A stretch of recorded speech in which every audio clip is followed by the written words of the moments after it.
Bismillahirrahmanirrahim. Alhamdulillahirabbil alamin. Wassalatu wassalamu ala Rasulillah wa ala alihi wa sahbihi ajmain wa ba'du. Alhamdulillah, alhamdulillahirabbil alamin, teman-teman sekalian.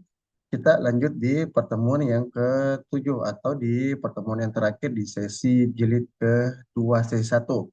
Nah, perlu diketahui bahwa jilid 2 ini kan terbagi menjadi dua ya, yaitu yang pertama jilid 2 sesi satu khusus pertemuan 1 sampai 7, yaitu khusus membahas tentang syarah atau penjelasan dari jilid satu. Nanti setelah itu kita akan lanjut di jilid 2 sesi kedua, yaitu khusus pertemuan 8 sampai ke 15 yang membahas tentang bagaimana kita merincikan setiap posisi kata di dalam bahasa Arab atau disebut dengan i'rab. Nah, i'rab itu nanti tidak akan bisa kita temukan atau tidak bisa kita lanjutkan sebelum kita kuat di kelas jilid 2 sesi satu ini, pertemuan 1 sampai 7, dan pertemuan ini adalah pertemuan yang terakhir ya teman-teman sekalian. Seperti biasa, bukunya ada dua, buku hitam dan buku yang merah. Buku hitam bagian teori, kita murojaah dulu. Berbicara masalah isim, isim ciri-cirinya ada berapa? Ya, benar, ada 9 ya. Ada 9 yang sudah dihafal. Ciri-ciri yang terakhir namanya doi mau syaraf, singkatan dari domir, istifham, mausul, isyaro, dan isim zorof. Domir terbagi menjadi dua, yaitu domir kanan dan domir kiri. Domir kanan namanya munfasil, sedangkan domir kiri namanya muttasil gitu ya. Jadi kata kuncinya adalah kanan fa, kiri ta. Doi musyarof. Nah, teman-teman sekalian, ini kan ada istifham, mausul, isyarah, gorob. Nah, di mana ternyata isim ini dari 9 ciri-cirinya mengkerucut menjadi dua ya, yaitu ada namanya al-ma'rifah dan ada namanya nakiro. Ini harus kuat nih di landasan ini nih. Al-ma'rifah yaitu yang pertama adalah isim yang berawalan al. Satu ya. Yang kedua, al-ma'rifah yaitu isim doi mausyaraf, domir istifham mausul isyarah dzaraf kecuali isim dzaraf. Makanya dia kolomnya warna biru di sini. Terus kemudian nanti ternyata berkembang dia isim al-ma'rifah juga disebut juga atau dia masuk dalam kategori isim alam. Isim alam itu kan isim yang menunjukkan nama. Tetapi namanya di sini meskipun dia berawalan al atau tidak, dia dianggap sebagai al-ma'rifah. Contoh dari kata Roshid. Nah, Roshid itu kan nama ya, tapi tidak berawalan al. Jawabannya dia al-ma'rifah atau nakirah? Jawabannya al-ma'rifah. Karena dia termasuk isim alam. Dan yang terakhir nanti ini adalah kata idhofah atau isim nakiroh. Kalau dia bersandar kepada isim al-ma'rifah, maka nakirohnya tersebut berubah posisinya atau statusnya menjadi al-ma'rifah. Bagaimana demikian? Insya Allah nanti akan dibahas dan dijelaskan nanti di jilid kedua sesi kedua. Lanjut di halaman ketiga, yaitu huruf-huruf yang setelahnya adalah isim. Kolom nomor pertama namanya harfun jar, yang dimana kata setelahnya adalah isim yang terkasroh. Yang kedua namanya yarfa'ul isma wa yansibul khobar, mendomahkan isim dan menfatahkan khobar. Terus kemudian nanti ada namanya zonantu nasob, yaitu dia berambil kata setelahnya, yaitu isimnya isim yang pertama nasob dan isim yang kedua nasob. Tapi nanti ya, atau membutuhkan dua objek atau maf'ul bih. Selanjutnya ada namanya yansibul ismah wa yarfa'ul khobar, yaitu menfathahkan isim dan mendomahkan khobar.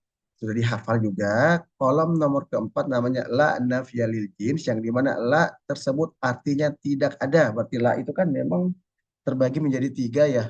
Ada la yang artinya jangan. Bagaimana rumusnya? Di halaman keempat, yaitu setelah huruf la, dia adalah fi'il mudhoreh, dan fi'il mudhorehnya harokatnya tersukunkan atau terjazem.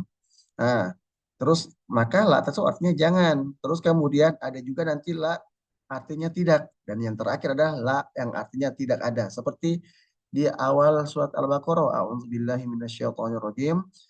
Bismillahirrahmanirrahim. Alif lam mim. Dzalikal kitabu la raiba fih. Nah, kapan syaratnya itu? Kalau setelah huruf la dia adalah isim dan isimnya dia adalah nakiro atau tanpa berawalan al, plus isim nakiro tersebut dibuang satu harokatnya, karena kan nakiro itu kan asalnya bertahan ya gitu. Nanti akan dikupas lagi di pertemuan selanjutnya. 5 illa nasoba lil mustasna, illa artinya kecuali, dan yang keenam namanya ya nasoba lil mudhof ya artinya wahai. Yang dimana setelah huruf ya, ketika bertemu dengan kata mudhof mudhof ilaih kan sudah hafal ya. Mudhof mudhof ilaih itu kan kalau isim nakiro ketemu al-ma'rifah, maka isim yang pertama atau isim yang nakirohnya tersebut atau namanya isim mudhofnya dia harokatnya menjadi fathah. Contoh dari kata atau Abdur Roshidi. Nah, Abdur Roshidi tapi kalau berawalan ya berarti isim yang pertamanya difathahkan. Ya Abdur Roshidi. Halaman keempat. Nah, halaman keempat nih teman-teman sekalian. Ini huruf juga, tetapi huruf ini adalah huruf yang tidak beramil isim atau selain daripada amil isim. Kolom nomor ketujuh namanya an yansiba. Kapan itu terjadi? Kalau setelah huruf an tersebut, maaf, maka dia adalah fiil mudhore dan fiil mudhorenya ternasobkan atau terfathahkan. Sudah dihafal 8 la tajazum, ini la jangan dan seterusnya ambilnya adalah setelahnya adalah fiil mudhore dan fiil mudhore terjazmkan atau tersukunkan. 9 asyaratu wal jawabu yajzuma sudah dihafal. 10 atof sudah dihafal juga. Asyaratu, terus kemudian al istisna ya an-nida, terus kemudian at-taukid, istiqbal, an-nafi, ni'ma dan bisa dan seterusnya. Masuk di halaman kelima. Kelima namanya fiil. Fiil itu kan kata kerja. Yang dimana kata kerja ini terdiri menjadi tiga. Ada namanya fiil mudhore, ada namanya fiil madhi dan fiil amr. Kalau fiil mudhore ciri-cirinya berawalan ya yutatu aunanu. Yang dimana untuk menentukan domirnya gampang ya, kita tinggal lihat di huruf warna merahnya. Kalau domirnya huwa berarti dia berawalan ya, domirnya huma dia berawalan ya, berakhiran alif dan ni dan seterusnya. Fi'il madi yaitu kata kerja lampau. Ciri-cirinya adalah huruf akhirnya itu yang warna merah. Untuk menentukan domirnya tinggal kita sesuaikan dengan urutannya dan juga struktur susunannya. Dan fi'il amr adalah perintah yang dimana perintah ini domirnya hanya 6 yaitu anta, antuma antum, anti, antuma antuna, yaitu orang yang diajak berbicara namanya mukhotob.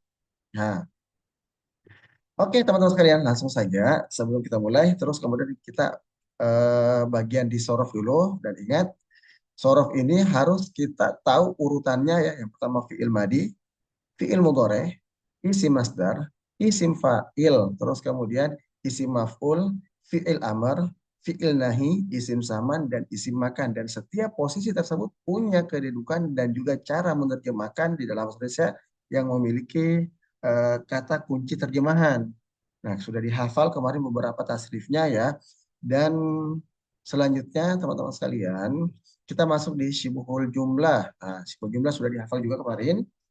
Apa itu syibul jumlah? Syibul jumlah adalah dua kata yang memiliki satu makna. Mana di sini ada empat ya. Ada asli, terkasro, terkasro lagi, dan seimbang. Asli yaitu isi mausul, kata setelahnya namanya silah. Yang kedua isyarah, nah, terus kemudian musyarah nilai, dan seterusnya.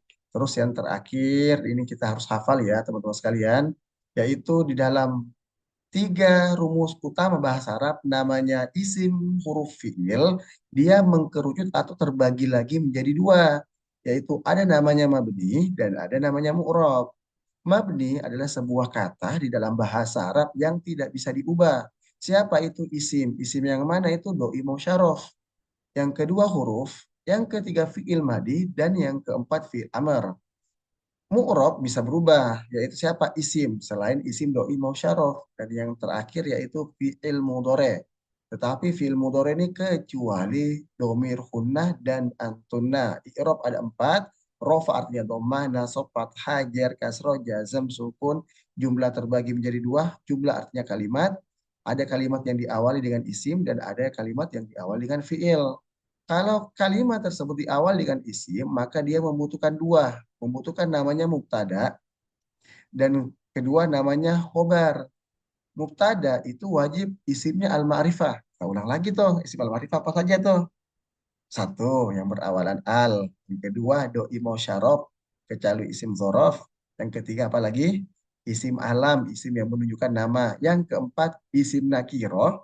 Nah, nakiroh menjadi al-ma'rifah kapan terjadi? Kalau nakirohnya bertemu dengan al-ma'rifah atau alias mudhof mudhof ilaih. Maka isim pertama dalam mudhof itu dianggap al-ma'rifah. Khobarnya wajib isim nakiroh. Yang dimana mubtada dan khobar ini wajib marfu atau didomahkan keduanya. Jumlah fi'liyah, setiap fi'il butuh apa? Butuh fa'il. Yang dimana fi'il itu kata kerja, sedangkan fa'il itu kan pelaku ya, atau domirnya juga bisa. Gitu ya. Di mana setiap fi'il, maka butuh yang namanya fa'il. Di mana fi'il dan fa'il ini asalnya wajib apa? Marfu atau didomahkan. Kemudian ada kata namanya maf'ul bih atau objek. Mana objek ini wajib mansub, yaitu difathahkan. Kita baca dulu nih. Satu, dua, tiga. Ismun mabni harfun mabni madi mabni amar mabni ismun mu'rab mudhari mu'rab rafa dhamma nasafat hajar kasra jazm sukun. Jumlah ismiyah mubtada al-ma'rifah khobar nakirah mubtada khobar marfu jumlah fi'liyah fi'il fa'il marfu maf'ul bihi mansub maf'ul bihi mansub. Oke. Terus dan yang terakhir nih teman-teman sekalian, ini poin terakhir yang paling penting di pertemuan ketujuh ini. Nah, kalau sebelumnya jumlah ismiyah atau juga disebut dengan jumlah ibtidaiyah yang kita ketahui kan rumusnya gampang ya, yaitu kalau mubtada'nya al-ma'rifah, khobarnya apa? Nakiro. Yang dimana mubtada dan khobar ini wajib marfu atau didomahkan keduanya. Tetapi pertanyaannya, apakah cukup situ? Tidak. Nanti ada beberapa kondisi kalimat di dalam bahasa Arab di sini ternyata itu berubah rumus asalnya. Kita lihat ya, namanya mubtada khobar. Oh, ternyata kalau selama ini kan mubtada kita anggap itu asalnya wajib al-ma'rifah ya, ternyata terkadang nanti dia dalam bentuk nakiroh. Kapan itu? Nanti akan dijelaskan. Yang dimana al-ma'rifah ini kan tadi sudah dijelaskan ya, bahwa al-ma'rifah ada alim, alam, domir, isyarah, mausul, sibhul jumlah, mudhaf mudhaf ilaih, isyarah musyar ilaih, dan seterusnya. Ada juga khobar. Terus kemudian nanti ada posisi dalam kalimat dalam bahasa Arab yang ternyata khobarnya didahulukan. Namanya apa? Khobar muqaddam. Terus kemudian berarti kalau khobarnya di awal, berarti butuh yang namanya apa? Mubtada. Tapi mubtadanya ini dia diakhirkan.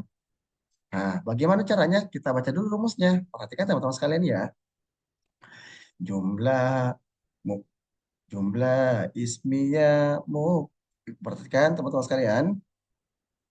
Ingat yang menjadi mubtada nakiro al-ma'rifah alam dhamir isyarah mausul mudhaf mudhaf ilaih isyarah musyar ilaih mausul silah mausuf sifah dan juga masdar muawwal yang menjadi khobar al-ma'rifah.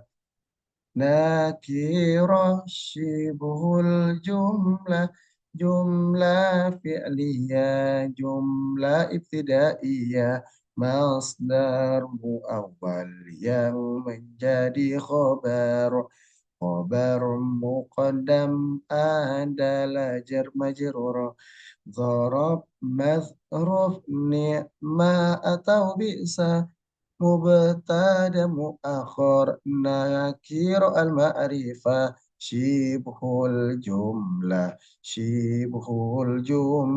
begitu ya. Jadi teman-teman sekalian ini wajib nanti akan dihafal dengan cara diulang-ulang terus dan memang digunakan lagam. Kenapa?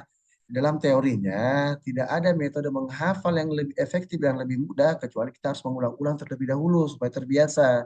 Dan yang kedua, tidak ada metode menghafal yang lebih menyenangkan kecuali kita menggunakan lagam.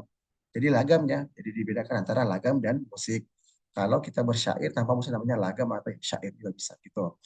Baik teman-teman sekalian, selanjutnya kita masuk di bagian halaman ke-13. Kita khotamkan dulu ya. Khotamkan dulu. Ada namanya isim goiro munsoref atau mamnu minas sorof, yaitu siapa itu? Yang pertama nama kota atau nama negara yang tidak berawalan al. Contoh Mekah, Jakarta, Sulawesi, Kalimantan, dan seterusnya. Yang kedua nama asing seperti Fir'aun. Nah, kok Fir'aun ini nama asing? Iya benar. Karena Fir'aun ini bukan dari bahasa Arab. Maksudnya bagaimana? Kalau maksudnya bahasa Arab itu adalah bahasa yang di dalam bahasa Arab itu memiliki arti atau memiliki makna. Oke, terus kemudian nama perempuan. Oke, nama perempuan, teman-teman sekalian. Selanjutnya, nama yang berawalan Hamzah ataupun juga ya. Oke, terus kemudian nama berakhiran alif ta'nis dan alif nun. Terus kemudian seperti Adnan, Hubla, dan seterusnya. Terus kemudian isim yang berpola, fu'alu, berarti huruf pertamanya domah, kedua fathah, ketiga domah, Umaru, atau berwazan mafail atau mafailu. Contohnya mafail, masajidu, atau mafailu, mawakitu. Yang dimana konsekuensinya adalah i'robnya atau harokatnya tidak boleh bertanwin dan juga terkasroh atau kasroh. Nah, nanti keterangannya teman-teman sekalian. Terus kemudian yang terakhir ada juga namanya tawabi ya atau seimbang. Kalau saat kemarin kita kan ketahui seimbang itu ada dua. Maaf, seimbang itu ada dua ya, yaitu namanya atof ma'tuf, terus kemudian naat man'ut. Nanti ini ada kelompok-kelompoknya. Begitu teman-teman sekalian, langsung saja tinggal kita praktekkan. Nah, kalau dipraktekkan ini kan sebenarnya kita sudah selesai ya. Hanya saja ini namanya prah baca kitab. Nah, pra baca kitab, kalau kita lihat bagaimana cara mengharokatkannya, dan juga nanti untuk pembelajaran i'robnya demikian ya. Contoh fa ini adalah istinafia, dan seterusnya. Jadi itu saja teman-teman sekalian untuk dikhotamkan saja ya. Jadi untuk pertemuan ketujuh tidak ada teori, tidak ada tugas hanya untuk mengulang teori, maaf, tidak ada praktek, tidak ada tugas hanya untuk mengulang-mengulang tersebut. Jadi begitu teman-teman sekalian ya. Semoga bermanfaat. Dan untuk ujian akhirnya, yang dimana ujian akhir ini sebagai syarat untuk bisa lanjut di pertemuan ke-8 sampai ke-15. Untuk pertemuan sampai 8 dan 15 itu wajib menyelesaikan tugasnya. Pertanyaannya adalah, apa sih tugasnya? Nah, pertanyaannya gitu ya. Tugasnya apa sih untuk bisa lanjut ke pertemuan sesi kedua, yaitu nanti ada namanya kuis. Kuis ya, pakai Google Form. Nah, tetapi nanti teman-teman sekalian wajib konfirmasi kalau sudah melihat rekaman ulang ini sampai benar-benar selesai. Kenapa? Karena di materi terakhir ini semuanya di sini masuk di dalam kata kunci atau kisi-kisi untuk ujian akhir. Semoga bermanfaat teman-teman sekalian. Alhamdulillah cukup ini saja yang bisa kami sampaikan. Sampai ketemu di ujian akhir yaitu di kuis. Setelah itu kalau lulus nanti lanjut lagi di pertemuan ke 8 sampai ke 15, dan di sini sudah lengkap dengan eh, apa namanya teori-teorinya.